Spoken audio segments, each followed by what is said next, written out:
Good afternoon, everyone. We are getting ready to start our April Community Roundtable for Humboldt Park, Chicago Avenue. My name is Ernest Bellamy. It is a pleasure being here today with all of you virtually. To kind of give a short summary of our agenda for today, we will have a kind of a quick welcome of everyone on the call. And we have a very brief agenda today to kind of go over the Invest Southwest Quarter RFP, providing an update on that, the RFP release, as well as upcoming dates, an open discussion of any general comments, and kind of a closeout from there until next time we all meet again. So with that said, welcome everyone. I am Ernest Bellamy. For those who are new to the roundtable, I'm a city planner within the Department of Planning and Development within the West Region. I am the project manager for the Invest Southwest Quarter here along Chicago Avenue,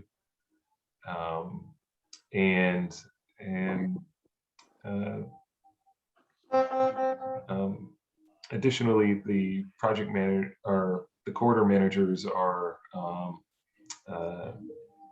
West Humboldt Park Development Council. Adrian, I'll let you introduce yourself to everyone. Hi, I'm Adrian Boykin, West Humboldt Park Development Council. I should get off of, I'm a real person, but I'm the executive director at West Humboldt Park. I'm sorry, we're having a little difficulties here. I think some people are trying to get in and I'm not sure what's going on. We're getting calls. Okay, it appears there may be, I'm noticing on my end, there may be some folks entering Microsoft Teams by accident. So I'm going to correct that real quickly. I believe that's happening. You're correct. Yeah, I'm going to try to correct that real quickly on my end as I'm seeing messages being highlighted on there. Okay, all right. Yeah, if you just but feel free, everyone else, to introduce yourselves in the interim. Nefertiti is on another call. There's another meeting at Microsoft. She's waiting there. Yeah, he's trying to release everybody out of there and connect. Okay, yeah. Okay, cool. But why don't you guys go ahead and introduce yourself while he's doing that? Hello, everyone. My name is Emma Mitz. I'm the alderman for the 37th Ward. My name is Derek Ellis. I live in the 37th Ward. I'm also a business owner. I'm sorry, 27th Ward. I'm also a business owner in the 27th Ward. My name is Kenny Coleman. I live in the 24th Ward and looking to do business in the 27th Ward. And my name is Kathy Anderson, and I am a board member at the West Humboldt Park Development Council. Richard Vargas, to Salvation Army. Good afternoon, Kenya Merritt, Chief Small Business Officer with the City of Chicago. Hi, I'm Janeda Fail with Community-Chicago. Glad to be here. Thank you. Hello, everyone. My name is Gustavo Ustariz, and I am the marketing specialist for the National Main Street Center. And I work with the Urban Main program, and we are a part of the team working with the different corridors in Invest Southwest project. I'm sorry, I need to introduce myself again because I didn't show people who I am. My name is Derek Ellis again. I live in the 27th Ward, and I tried to put my video up, but it's not showing. Sorry, I tried.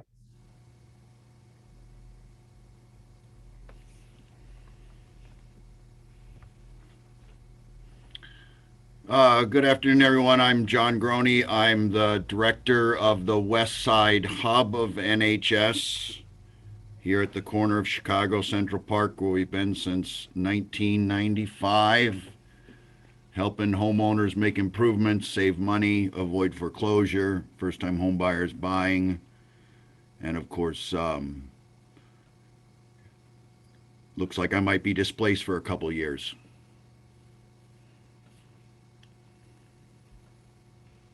Hi, everybody. I'm Ellen Moyani. I'm the Senior Manager of Government Community Affairs at Noble and work directly with Roe Clark, which is right next to the possible site. Hi, I'm Nita Haley Gamble, Kells Park Community Council President, Community Resident, Neighborhood Housing Service, Community Outreach Coordinator. Good afternoon, everyone. Caroline Rendon from LISC Chicago, working with the quarter managers. Hello, this is Alicia Ivy. I am assistant to Alderman Walter Burnett of the 27th Ward, and I'm also a resident in the West Humboldt Park community. Hello, everyone. My name is Travis Moore Murray. I'm on the community engagement team at the mayor's office, and I'm a West Humboldt Park resident.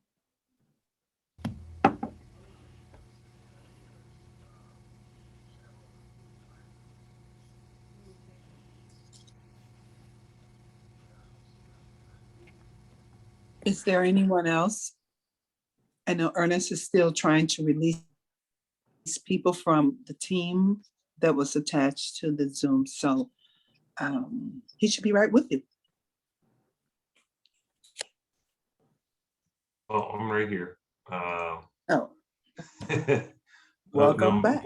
Thank you, Adrian, and thank you everyone for coming virtually here today.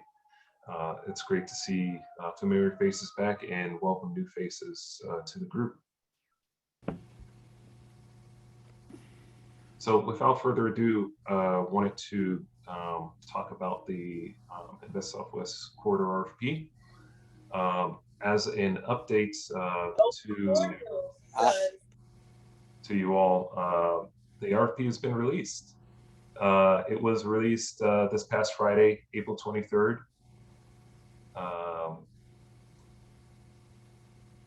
Where are we here? That's what the front cover looks like, as you see here. It's officially titled 3601 through 25 West Chicago Avenue. It's currently up right now on the Invest Southwest site on chicago.gov. You can find it. Anyone interested in reviewing the RFP or responding to the RFP, this will be where they can find the RFP. From there, you'll be able to download it as well as the appendix and get a deeper understanding of what we are requiring out of the RFP. In addition, the Chicago Sun-Times came out with an article on Friday that kind of lightly covers the 3 RFPs that were released on Friday, which are the North Avenue RFP for Humboldt Park, as well as South Shore in South Chicago RFP, along with ours. So those 3 have been launched. A big thank you. I wanted to take a moment to say a big thank you to our pro bono consultants that were through the Chicago Central Area Committee, JGMA, Belgravia Group, Integra Realty Resources, and McCune Construction. They really supercharged this process through the visioning sessions that we've previously had over the past few months, as well as really assisting with their professionalism and insights on what can actually happen here on Chicago Avenue. On the RFP release schedule, we're kind of here in the batch of the 3rd kind of colored row of blue hues of South Shore, Humboldt Park, North Avenue, and Chicago Avenue. And our hope as a department is that Greater Roseland will be part of this batch potentially within the next month. So we're kind of eventually going through the process here that would take us to a construction that would happen sometime in 2023. I'll take a quick pause. I see a hand raised. Janelle? Hi, thanks, Ernest. Janae DeFell again with Community-Chicago. So I just wanted to, I think I've mentioned before on the chat that the Chicago Community Trust, which is where the Community-Chicago is housed, has a pre-development fund. And so I would strongly encourage, if you know of any developers, I just put the information in the chat. If you know of any developers of color who do plan to apply for the RFP, that they should consider starting the application process. The pre-development grant is up to $100,000. And I know in other communities that there have been applicants that have applied, and we basically will hold the money until the award is announced. And if they're one of the winners, they would actually have access to those funds immediately. So again, I would strongly encourage folks, if you do know of folks in the community that are interested in applying for the RFP, that they also start the process of applying for pre-development funds, and they will have those available to them should they win the actual RFP. And this is also available to other projects within the community. So if you do have other active development projects that are happening, again, I strongly encourage you guys to apply. We do want to get this money out to the community. It takes about 2 to 3 months from starting the application to check in hand, which is why it's so important to start the process early. So thank you for that quick announcement. No problem. And that's Jeanette. Thank you. Janae, it's fine. Janae. Yeah. My apologies. No, it's totally okay. Thank you. But I always like to get names right. Janae. Totally fine. Thanks. No problem. Alderman Burnett, I see you've joined us. Welcome. And I see you have a hand raised. So please ask away. Yeah. Thank you. Janae, I just wanted to ask, how much was that? Was that $100,000? Yeah. So if you look, and yeah, so we have not actually formally presented in each one of these roundtable calls. I usually join every session, but I just try not to, to talk too much. But yes, the pre-development funds have actually now been active for several months now, and it is up to $100,000 of grant dollars. And we are particularly interested in developers of color, and it is to support down payments. It will support down payments on properties. It will support early architectural drawings. It will support due diligence. So any of sort of those early on costs that are often very burdensome for developers of color and nonprofit organizations that are trying to do development. So we actually do want to support those projects. And so we're definitely interested in supporting the city's projects. So which is why I'm encouraging folks that if they do know of teams that are planning to apply for this, that they also start the process of applying for the pre-development monies. All right, fantastic. That's great. Tell me this. So what if they were doing houses? So the primary focus of the fund, we will do some housing work, but it really depends on if the housing is a part of like a mixed use project, because we are looking for sort of those really robust and innovative projects. So if it's just housing, that probably wouldn't score very high, but if it is a mixed use project or a social enterprise or, something of that nature where it's very targeted toward wealth building, we would absolutely support that. All right, fantastic. Because one of the challenges in all these neighborhoods is getting more people to be in the neighborhoods to support the commercial stuff that's on the boulevards, right? So to me, they go hand in hand. That's why. Those are the types of projects that we want to talk about and support, is those commercial projects on corridors. Absolutely. Thank you. Follow-up question for Janae, put you on the spot a little. At any given time, we're serving about 250 homeowners, primarily in the 27th and 37th wards. And we would be displaced for 2 years. Is there Is there any room for that in pre-development costs? No, not for housing displacement. It's really targeted toward third-party costs. Like again, like if you had to, so when he talked about JGMA doing the architectural drawings and surveys and down payments on properties, earnest money, it's really for those third-party costs, but it's not necessarily for housing, for any kind of displacement where you would be, working with residents to find support there. No, he's thinking of the business. Of my business. We serve the entire west side. And 250 homeowners at any given time are working with us out of this particular office serving the 27th, 37th wards. And so we have to think about, if we're put out of business for 2 years, how are we going to serve the west side? Well, we don't look and see you being put out of business, do we? I mean, NHS has to be here during this whole construction. It's just where. You can't leave the community because your building is being, erected. So I understand what John is saying, but is it not displacement? We You don't mean basically support for a temporary site, it sounds like what I'm hearing. Yes, Right. temporary site, yes. Because right now I have no rent. I pay no rent at this site. Very, very little cost. And suddenly we're going to be incurring a cost we didn't have before.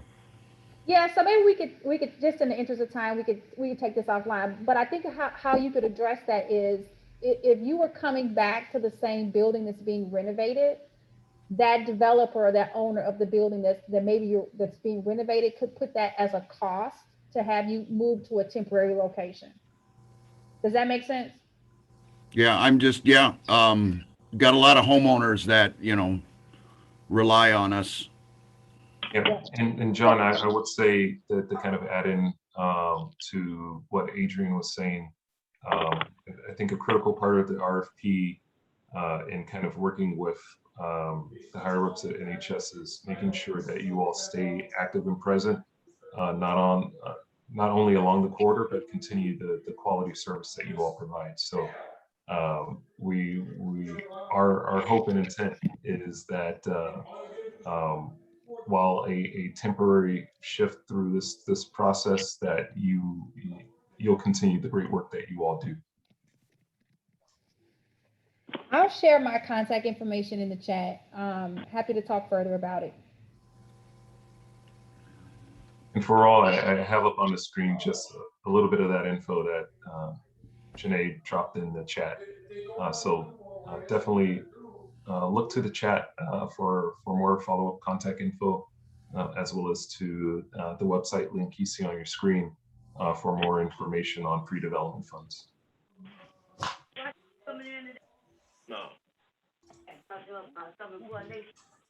So kind of moving forward to go into the RFP and RFP site.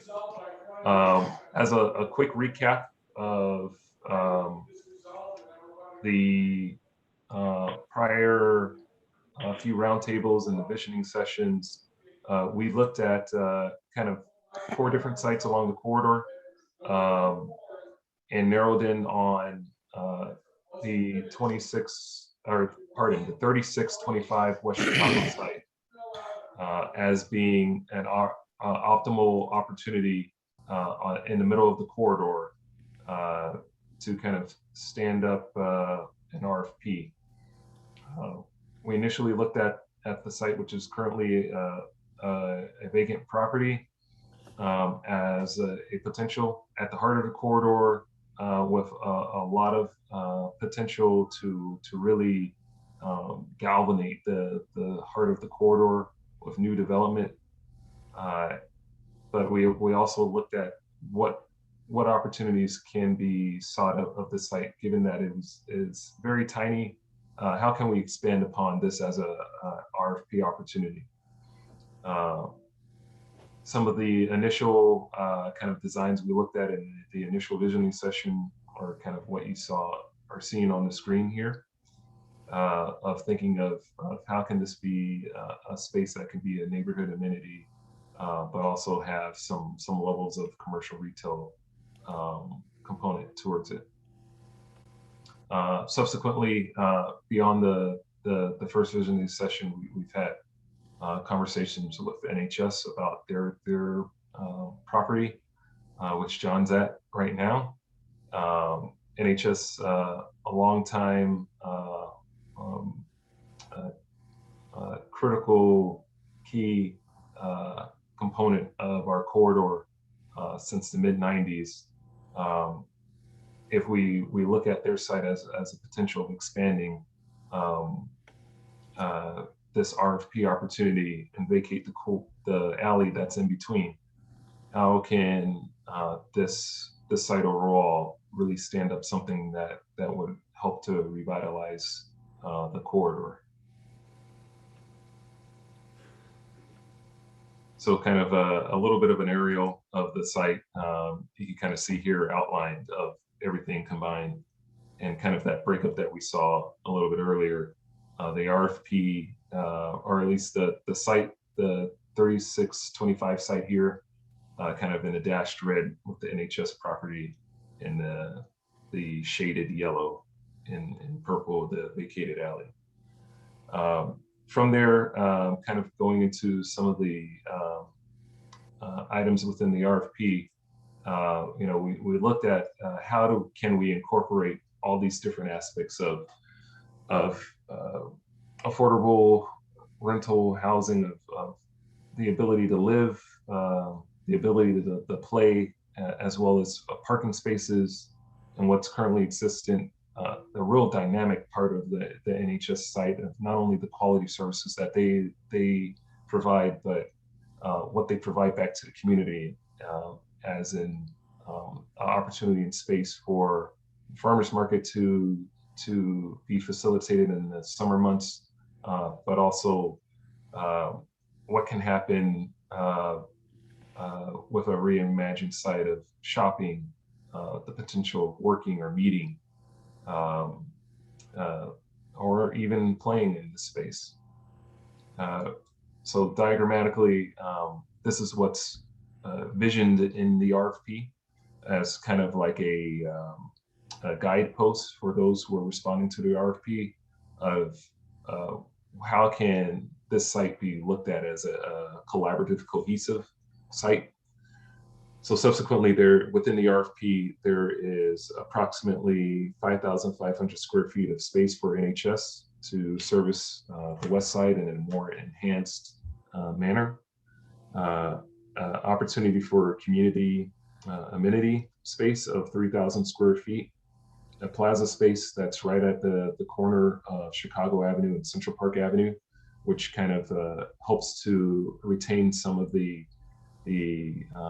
hybrid dynamicism of the parking lot as is right now, of having the ability to kind of have an event happen on site, retain a bit of parking on the site, which currently right now theorized 25 spaces, and hoping respondents will respond back with, if not that, maybe a capacity for a little bit more. 50 units of residential, affordable residential rentals, as well as 8,000 square feet of retail space. Kind of going on the Kine C, what does this look like in a flashy rendering of what could be proposed, is this right here, as kind of seen from the corner of Chicago and Central Park Avenue.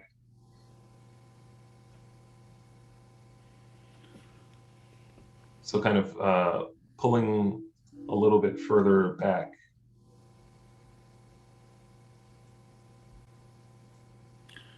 This is kind of how the site looks like, and with a little bit of context of the surrounding properties.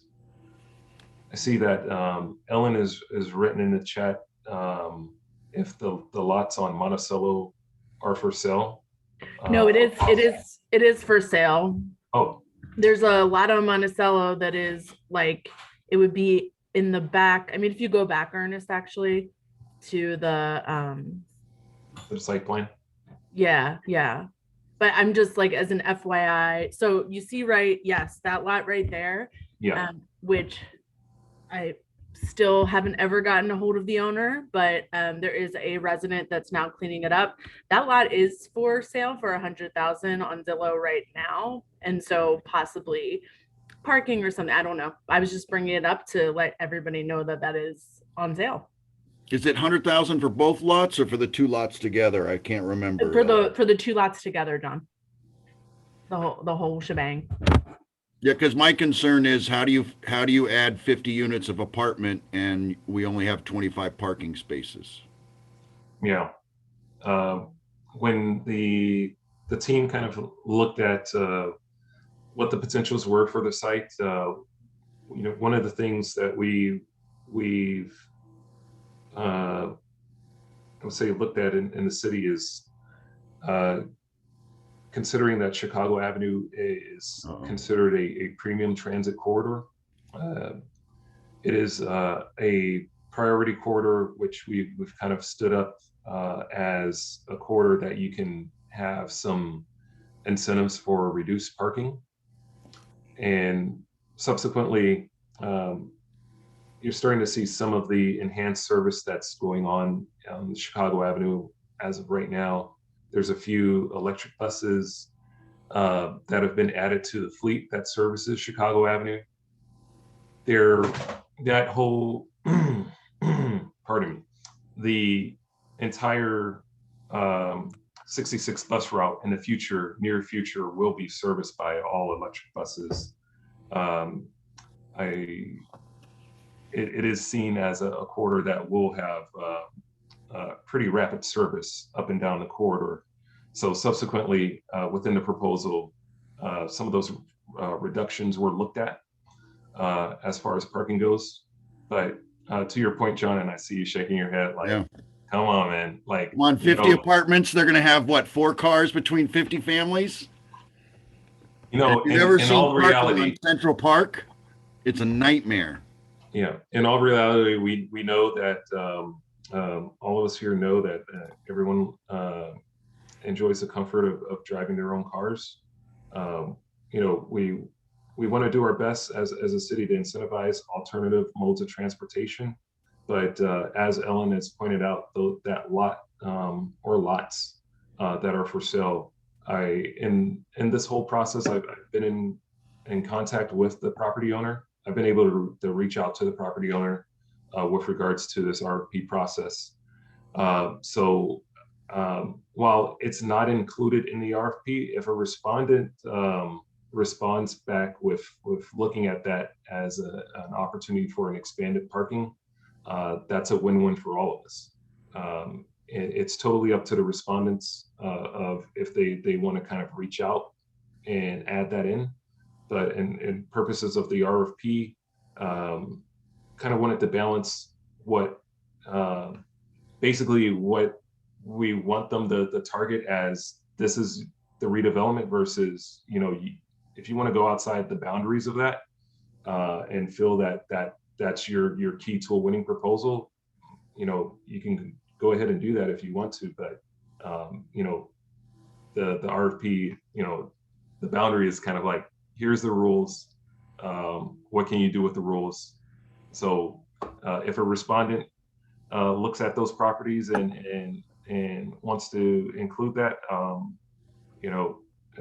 that's up to a respondent.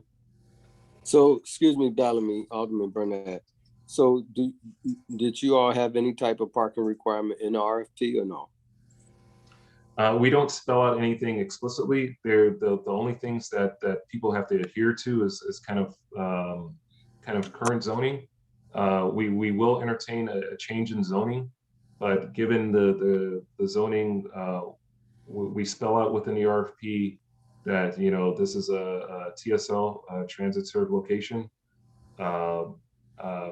They can kind of search the zoning code to understand what the minutiae of that mean. As a development team, but it doesn't explicitly spell out X amount of parking.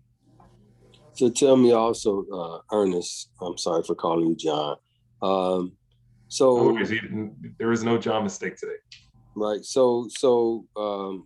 And I appreciate them pointing out the that lot, because I was thinking about the same thing. But I was also thinking about, have anyone talked to these two property owners in between the lot and the building there? I mean, we have so many vacant lots in the community that it seemed like it'd be easy to make a deal with someone to possibly get another city lot, build a house, or whatever the case may be. I'm trying to remember, are these single family homes? Are they 2 flats or 3 flats right there? I'm sure these folks would probably want to trade their place for a new house, right? Have anyone thought about talking to them? I'm sure the respondents may think about it to square this thing off. You know, it'd be great if that could be squared off. Alderman, behind you, this is Nita. Behind the private owned lot, there's a 2-flat building, the Crosby Arms, but on Monticello, by that vacant lot that Ellen was speaking of, there's a 2 single family home, 1 floor. The very first right behind Dr. Early's building is a 2-flat, but the next one's a single family home. Right. So, okay. So those are just some thoughts, John. I mean, you know, with us having so many vacant lots in this area, I mean, Ernest, I apologize. With us having so many vacant lots in this area, it seems like we should be able to easily try to square this thing off and make some kind of deal with some folks. You never know, folks may even want to sell their property. Yeah, I think, depending on the responding teams, they could kind of look into and inquire about that. I think at the time we had to kind of stand up an RFP. We didn't reach out to those property owners of what that potential could be, but I think we do welcome if a respondent kind of reaches out and talks to those property owners about that potential.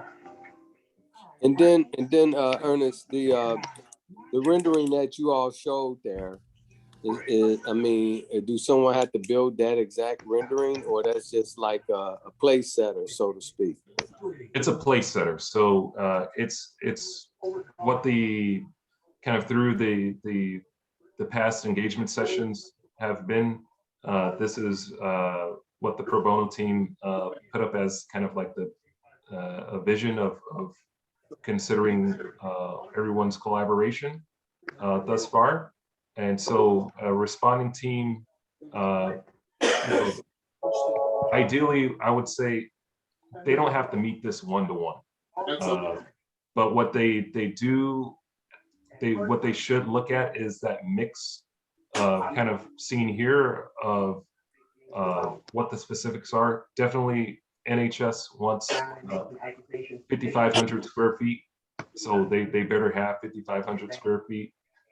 And then, what we felt we could stand up in city incentives between 50 units of residential affordable, 8,000 square feet of retail, and a plaza space, a potential of a community amenity space.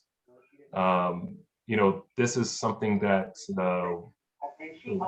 is a kind of like a base template, and if they within their kind of teams of responding back with a proposal can figure out something that works even better than this, that the community would like, then that's a plus. But it's kind of like a baseline guidepost for them. Okay. What about the alley? What are they going to do with the alley, Ernest, that comes out to Chicago Avenue? They're going to shut it off? What are the tenants going to go then? So in between the two properties, it would be vacated, but the alley would be allowed to retain access to the existing properties that are next to the alley, and also with this vision, an alley, a new alley would be kind of a way out would be made so that the alley kind of turns into an L. and comes out on Monticello.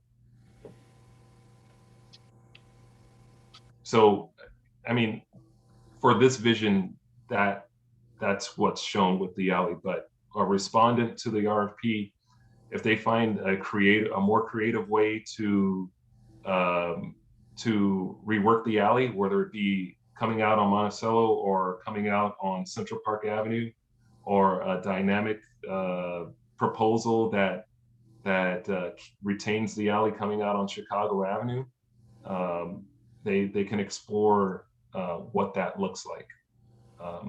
But at the end of the day, whatever their option is, whatever their proposal is, if that, hopefully it looks like more of an inviting alleyway than a horrible alleyway. So Thank it's you. totally up to them how they respond to the RFP, how that alleyway ends.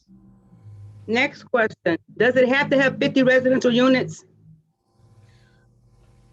So as we kind of looked at it as an incentives package of a baseline of 50. We felt like that could be a way we could definitely help this stand up city incentives as part of this project, this RFP development project.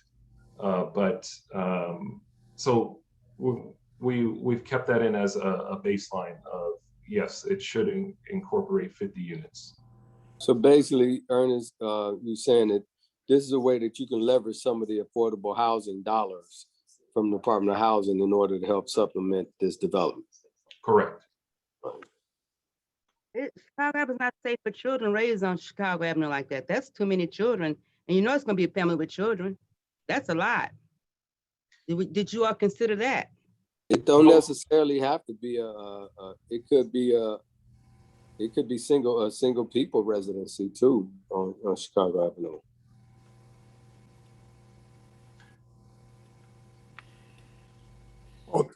You do need children in the neighborhood. I mean, that's a vital part of if you're getting families as far as that density is concerned, and providing some more disposable income. So the aspect of increasing families is a good thing, especially due to the enrollment issues with some of the elementary schools in the community. Yeah, and I'll second and thank you. Thank you for that, Keith. So this Go is ahead, Adrian. I have a comment on that. And I think most people find places to live that's suitable for them, whether it's in a mixed-use building anywhere in Chicago, new developments coming up. If you want to live next to a school, say Roe Clark, and you have kids, I think we should leave that up to families. I think the apartments are 1, 2, and 3 bedrooms, so we know you will have children. There's children off of Chicago Avenue now. So I don't think this is going to make the children run out of the apartment and run to the avenue. But, I think for us thinking, because it's 50 units off of Chicago Avenue, it's not going to be any different than Kells Park play lot off of Chicago Avenue. And that's just mine. I want to at least leave it open to whoever these families, and sometimes it's just working people who want to jump on the Chicago Avenue bus. They can take their kids to school.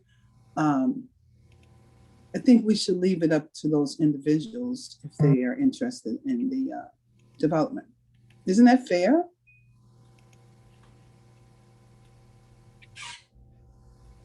Thanks, Adrian. Yeah, I couldn't have said it better myself. This is Derek. I like the thought of the mixed use units and the function of the property and the building, but as a thought, not to be negative, but just, we tore down projects throughout the whole city, from Stateway to Cabrini Green and various different others. We just don't want it to become like a project setting, whether it's children or people, where people are piled up upon each other and not really utilizing the space for the intent for which it was built. I don't know how that can be done. That's just a thought that I have pertaining to what I see. I agree with you on that, Ellis. So maybe we're talking about more one and two bedrooms. I'm not sure, but I agree with that. We have torn down a lot of housing projects, not to rebuild them on Chicago Avenue.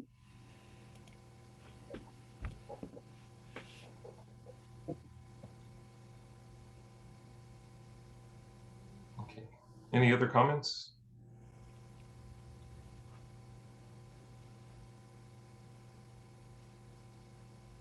So the RFP have already gone out? That is correct. It was released on Friday. So it is currently live on the Invest Southwest website with the city right now. All right. So those of you who have been around for a while, you all know we put out RFPs a couple of times for Chicago Avenue, and we didn't get any bites, right? So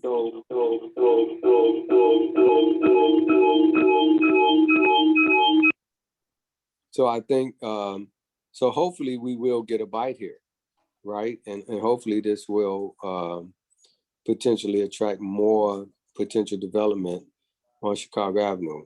Chicago Avenue is a challenging street because of the parking for one, and because the lots aren't that thick, aren't that deep going back. But I think it's very creative of planning to come up with something that's going to make sure that we have, one moment, that's going to make sure that we have a mixed use and make it diverse. Also, I just want you to know, Ernest, all of us support NHS. We want to make sure that NHS don't get hurt in this process. We want to make sure that they're compensated and they're taken care of through the whole process, and it's seamless for them, because they are very, they help this community so much, and we don't want anything to happen to them. We're not trying to help somebody else do something to hurt them, right? We don't want to help do this at their expense. We want this to be a benefit for them also. So I just wanted to mention that. Definitely.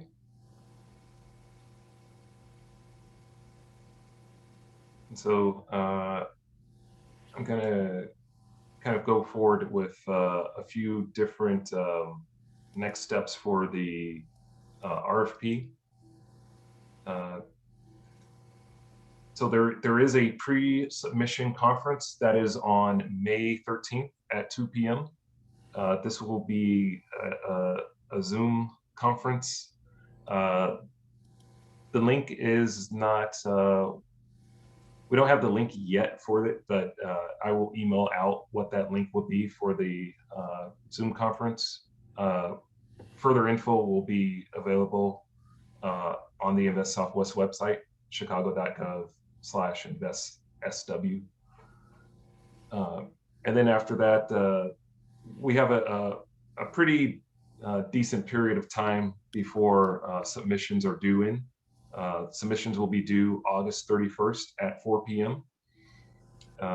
They'll be due in to City Hall at 4 p.m. at that time. So I believe we have a hard copy as well as kind of like maybe a USB thumbnail as well. But within the RFP, it spells out what the submission requirements are to a T, and what respondents need to deliver by 4 p.m. on August 31st. Some of what we've brought up today, I'll be sure to make sure that is known at the pre-submission conference. At the NHS side, there will be an explicit list of NHS requirements of what they would like to see in the proposal as it pertains to NHS beyond the 5,500 square feet. I'll also make sure respondents know at that pre-submission conference about those surrounding lots that they are for sale.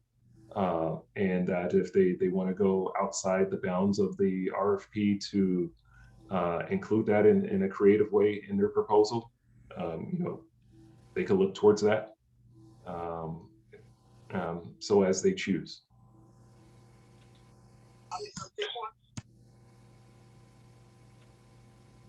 Any questions on these two dates for the next steps in the RFP?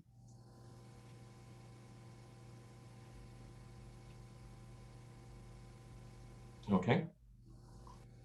Well, going forward, some just dates to keep in mind for the next month. As I mentioned before on the previous slide, whoops, that's a little bit of a typo there. My apologies. I will fix that on the fly right in front of us. So there is the pre-submission conference that is on May 13th. And that'll be via Zoom. More information on that will be available on the Invest Southwest website at chicago.gov/investsw. And our next roundtable will be May 26th, Wednesday, May 26th at 12 noon.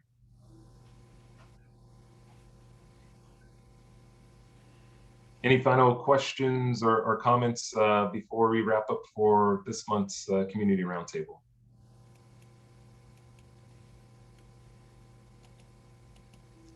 We're pretty light today. It was solely focused on the RFP, letting you know it just was recently released.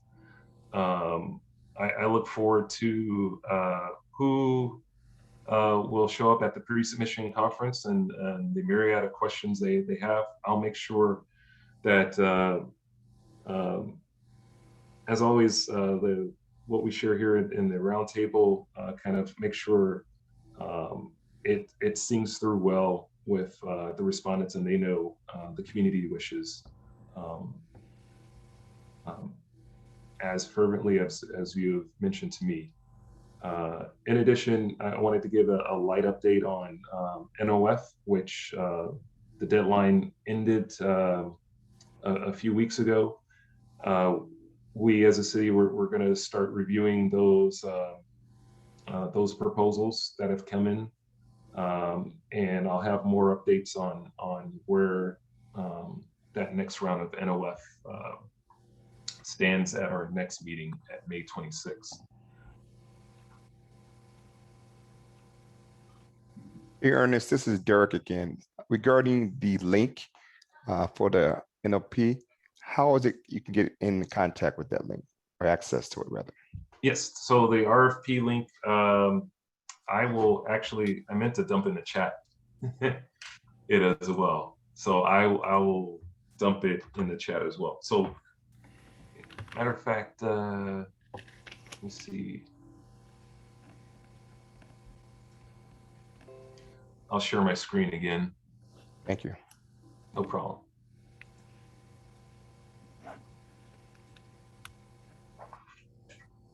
Okay, everyone seeing the website on their screen?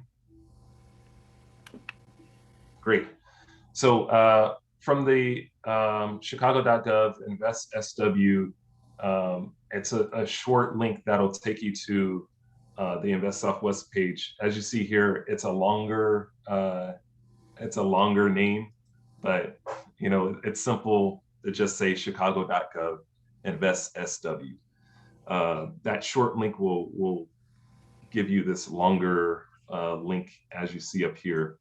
And from the Invest Southwest website, once you're on it, to kind of get to the latest request for proposals, at the bottom of the page is this graphic here that says request for proposals.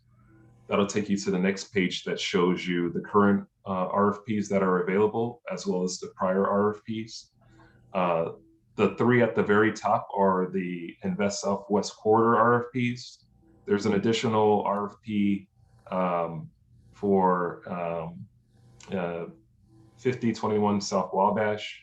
And then you can kind of see other RFPs that are currently under review, as well as the RFPs that have already gone through, the first round RFPs that have gone through, and they've been awarded at the very bottom. So at the very top of the request for proposals page, in the middle is our RFP for Chicago Avenue. And from there, when you click the link, it'll ask you to give a little bit of your name, give your name, some contact info, your name, your title, company name, if that's a applicable, address, etc., so that we can track on our end how many people are downloading the RFP. So we kind of keep some numbers on our end and know exactly how many people may be potentially responding to this RFP. But equally, any updates that happen to the appendix or any updates to the RFP, any news about the pre-submission conference, etc., we can send that out immediately to those who are interested in this RFP.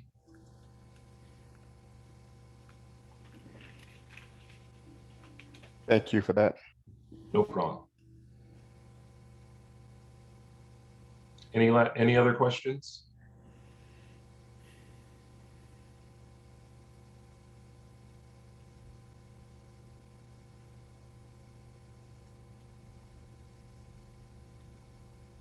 Okay, great. Well, that's all I have today. I'm going to put back up on the screen those dates for the pre-submission conference. That'll be May 13th at 2 p.m., as well as the next neighborhood roundtable, which will be May 26th at 12 noon.